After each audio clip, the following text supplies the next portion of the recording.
Hello, welcome to my channel, Sewing at Home Mom. Today I'll teach you how to fix the worn shirt's collar in under 10 minutes. It's an amazing sewing trick that's super good to know. As you can see, the collar is covered with holes, multiple ones, and super annoying. So the plan is to flip the worn collar to the other side of the shirt so it will not be visible to the eyes and it will not irritate the neck. So in step 1, I detach the collar from the collar piece from the collar stand, because the collar is built of two pieces. You have the collar piece that you can see here, and then the collar stand that is still attached to the shirt.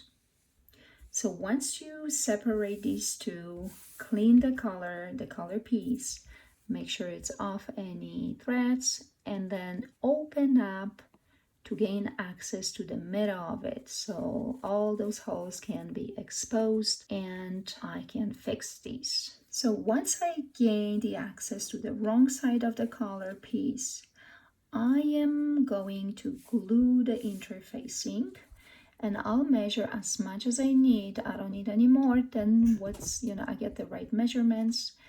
And I press the collar piece beforehand to make sure there are no wrinkles and the fabric is the way it should be. And when I apply the interfacing piece, that interfacing is covered with the glue only on one side, so make sure the glue will touch the damaged collar area. So glue face down to the collar on the wrong side of the fabric. Beautiful, that's exactly what I want.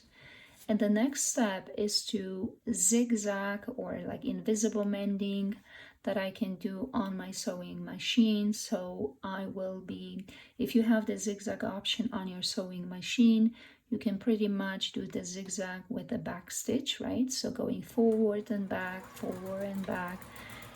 If you don't have the zigzag sewing machine, you can do the same thing on regular forward stitching machine.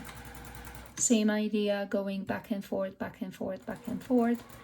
I do suggest to reduce the stitch length, so you want it kind of smaller stitches, you don't want them big and lots of them. That's how you will mend the holes. Beautiful.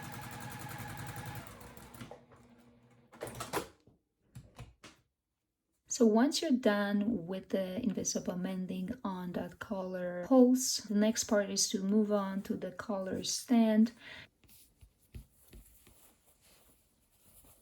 Clean it off any threads, trim off any threads, remove all the loose threads, and I like to use a toothbrush to do so. It works really well, it's inexpensive, it gets the job done. The following step is to press the area, the collar stand area, and after that you gotta take the collar piece and mark the center back, and also mark the center back on the collar stand. So that's how you'll know exactly where the middle is, and then you can distribute the color evenly and it will look the way it should without being wonky.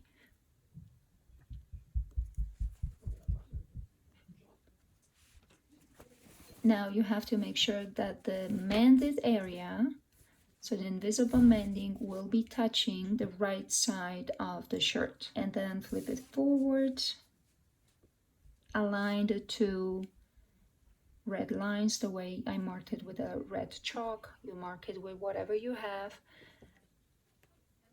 and push the collar piece inside the collar stand, pin it with a pin, and do same thing at the front of the collar.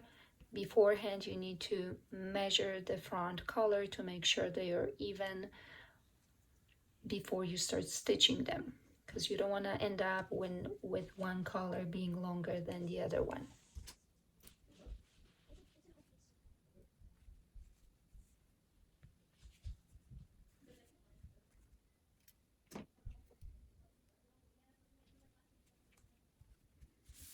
After I put the straight pins to keep the collar piece and the collar stand in place, I like to put a basting stitch.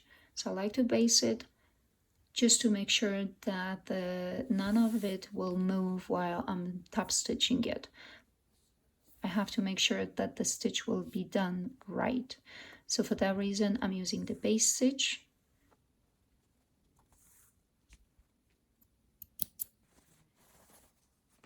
That stitch I will remove after and only after I am done top stitching those two pieces together.